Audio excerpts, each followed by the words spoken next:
Good morning students. आज जो question है क्लास 10 का क्वेश्चन है, सिद्ध कीजिए कि √2 एक अपरिमेय संख्या है, एक इर्रेशनल नंबर है। इस तरह के क्वेश्चन आपको एग्जाम में देखने को मिल जाएंगे। इसमें से एक क्वेश्चन तो 101% एग्जाम में होता है, तो इस तरह के क्वेश्चन को आप अच्छे से कर लें। अब ये भी क्वेश्चन यूपी बोर्ड 2019 में पूछा गया है। अब आपको बताया था मैंने वीडियो में पिछली वाली में कि परिमेय संख्या क्या होती है, अपरिमेय संख्या क्या होती है। यहां पर परिमेय संख्या बताता हूं आपके लिए। परिमेय संख्या को हम P/Q के रूप में लिख सकते हैं और Q यहां पे 0 नहीं होता है। अपरिमेय संख्या को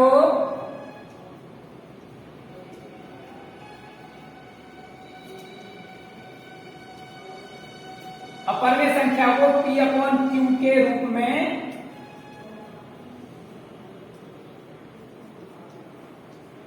नहीं लिख सकते, नहीं लिख सकते।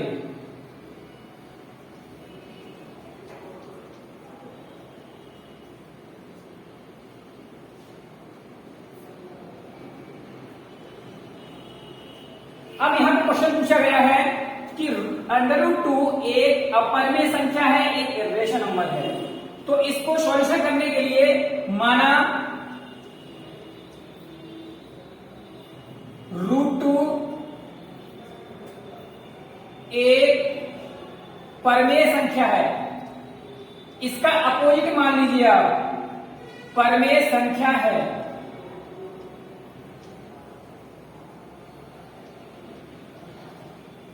परिमेय संख्या है तो परिमेय संख्या को P/Q के रूप में लिख सकते हैं। तो √2 क्या लिख सकते हैं? √2 P/Q के रूप में लिख सकते हैं। अब यहां पर P एंड Q अभाज्य संख्या होती हैं, अभाज्य संख्याएं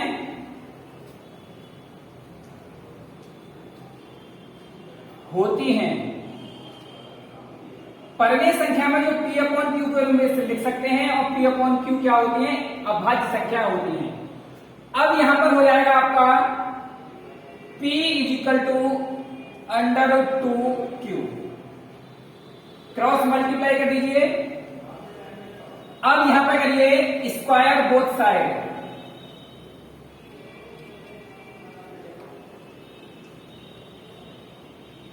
दोनों तरफ का वर्ग करने पर, दोनों तरफ का वर्ग करेंगे तो ये क्या हो जाएगा? P² 2Q²। तो यहां देखने को मिलेगा आपको कि जो P² है वो 2 का मल्टीपल है। P²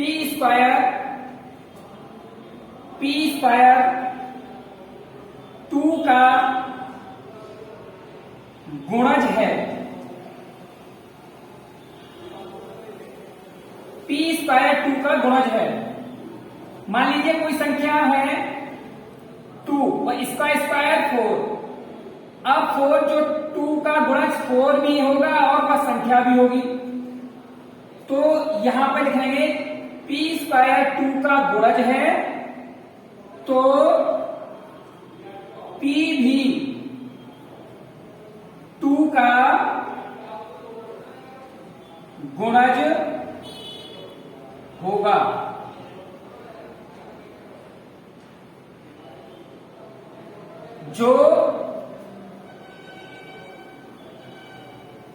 जो हमें क्या प्राप्त होता है? हमें इसका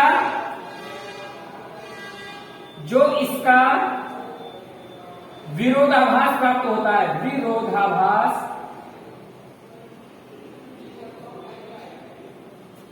प्राप्त होता है।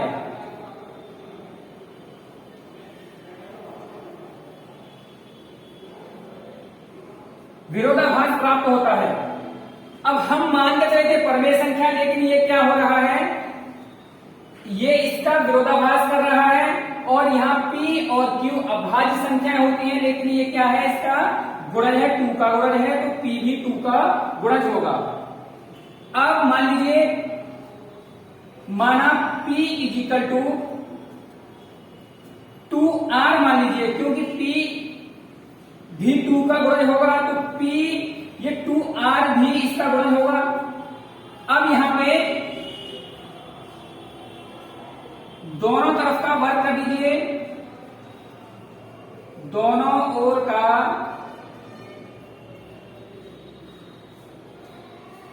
स्क्वायर करने पे, वर्ग करने पर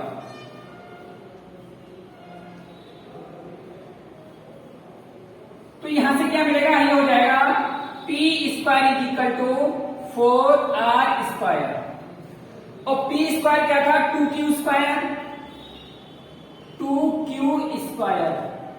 जो P की जो वैल्यू थी यहां से देखेंगे P square is equal to 2Q square दे रखा है, तो यहां P स्क्वायर करेगा 2Q स्क्वायर लगा दीजिए, रख दीजिए, तो ये क्या हो जाएगा 4R स्क्वायर, ये हो जाएगा 4Q square is equal to 4R square. तो Q स्क्वायर बराबर क्या हो जाएगा, ये Q square is equal to R square, Q square is equal to R square. यहां से क्या मिला हमें,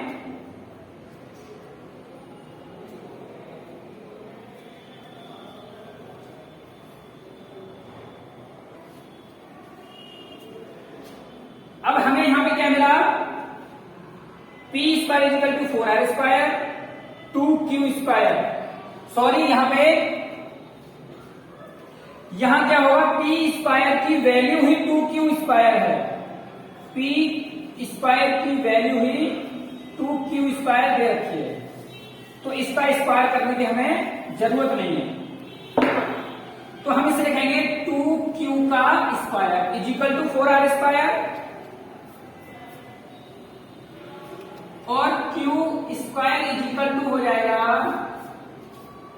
Q square is equal to हो जाएगा 2R स्क्वायर। अब ये Q स्क्वायर भी Q स्क्वायर 2 का गुणज है,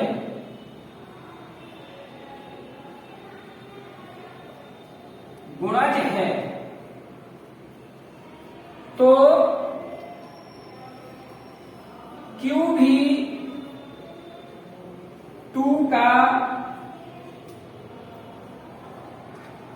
गुणज होगा, जो इस तथ्य का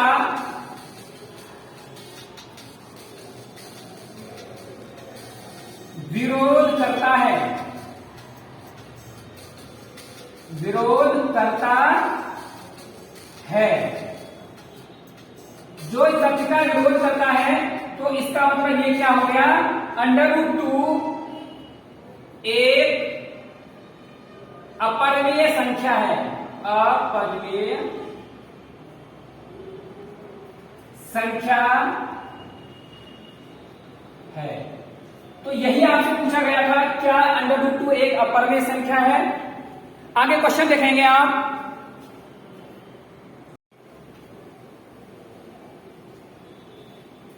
तो स्टूडेंट्स इस तरह के क्वेश्चन आपके एग्जाम में आते हैं। अब यहां पे दिया है √2 एक अपरिमेय संख्या है, एग्जाम में आ सकता है √5 एक अपरिमेय संख्या है, आप सिद्ध कीजिए, और भी बहुत सारे क्वेश्चन इस तरह से क्रिएट हो सकते हैं।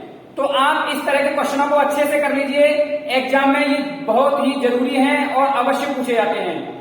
आगे नेक्स्ट क्वेश्चन देखेंगे। नेक्स्ट क्वेश्चन है वो है, सिद्ध कीजिए कि √5 एक अपरिमेय संख्या है।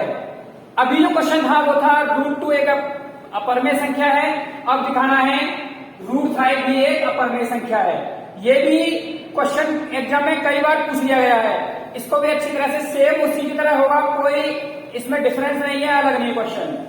तो यहां पे माना √5 भी एक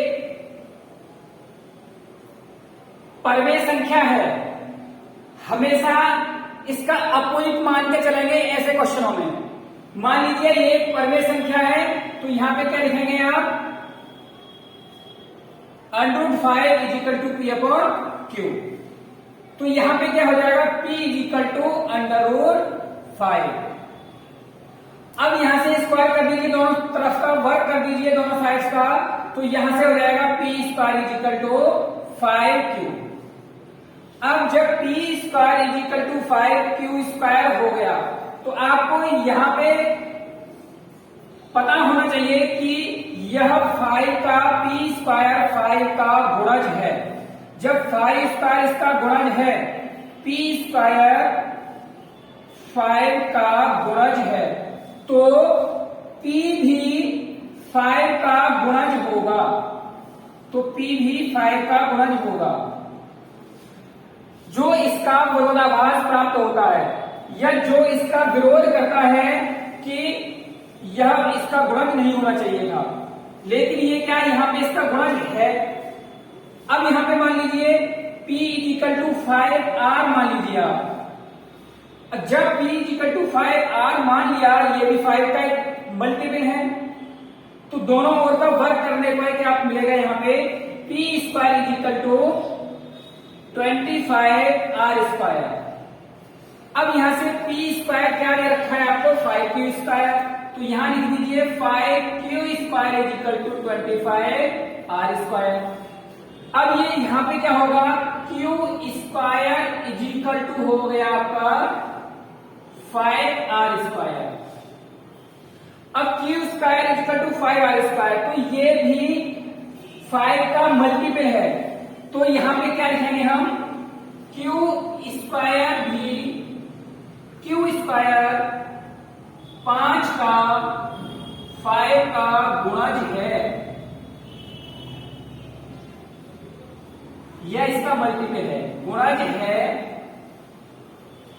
तो q भी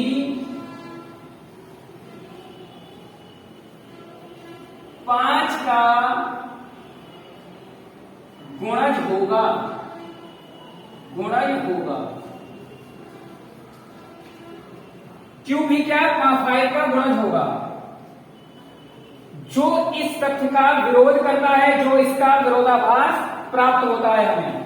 अब जब विरोधाभास प्राप्त होता है, तो हम ये कह सकते हैं कि ये √5 एक अपरमेय संख्या है।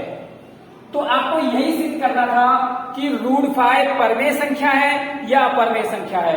तो हमने ये सिद्ध कर दिया कि √5 परमेय संख्या नहीं है, ये क्या है, अपरमेय संख्या है। इस तरह से आपको एग्जाम में पूर्ण रूप से पूरी तरह से लिखकर दिखाना होगा, तब ही आपको पूरे नंबर पूरे मार्क्स मिलेंगे। आगे क्वेश्चन देखेंगे आप।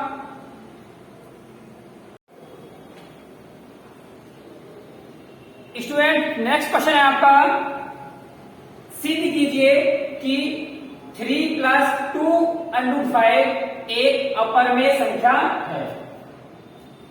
तो यहां पे क्या करना है, माना 3 + 2√5 एक परमेय संख्या है, परमेय संख्या।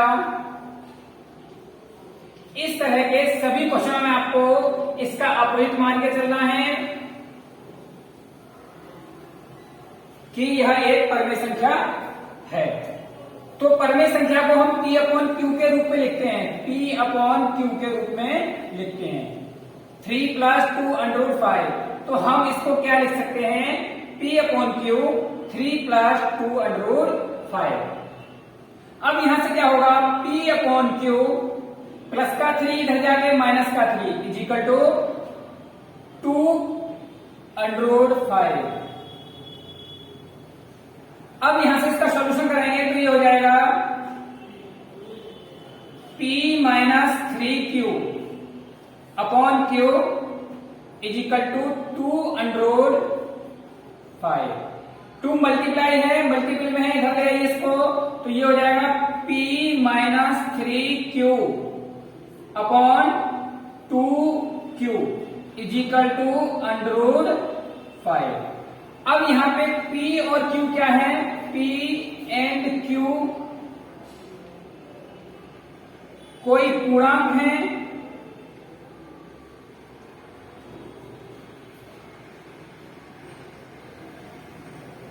कोई भी संख्या है। जब P अपॉन Q, P और Q कोई पूर्णांक है तो यहां पे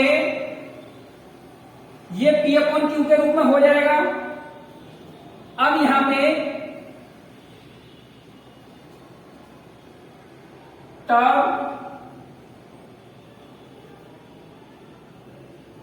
और अभी हमने सिद्ध किया था कि रूट 5 एक अपरिमेय संख्या है, लेकिन अगर P और Q यहां कोई पूर्णांक है तो यह एक परिमेय संख्या हो गई, और परिमेय संख्या इज इक्वल टू अपरिमेय संख्या, ये तो गलत हो गया। तो यहां पे क्या करना है? तब P minus 3Q upon 2Q एक परिमेय संख्या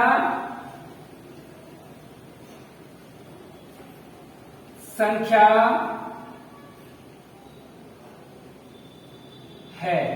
अब परिमेय संख्या है और अंडर 5 एक रूट 5 एक अपरिमेय संख्या है। अभी हमने सिद्ध करके दिखाया था अपरिमेय संख्या है। अब परिमेय संख्या इक्वल टू अपरिमेय संख्या, ऐसा तो कुछ होता नहीं है, तो इसका मतलब यह इस तथ्य का विरोधाभास करता है, इस तथ्य को वो विरोध करता है, तो इसका मतलब इस तथ्य को वो गलत साबित करता है। तो यहां पे लिखेंगे यह इस तथ्य का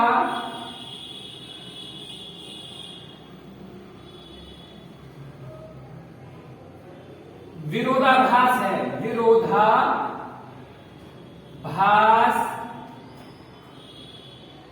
है, तो हम कह सकते हैं कि ये 3 + 2 × 5 एक अपरिमेय संख्या है। तो 3 + 2 √ 5 एक अपरिमेय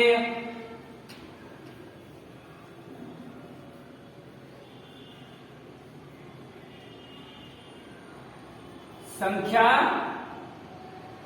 है। अगर इस तरह का क्वेश्चन आपके एग्जाम में आता है और आप इस तरह से सॉल्व करते हैं तो आपका क्वेश्चन अधूरा है।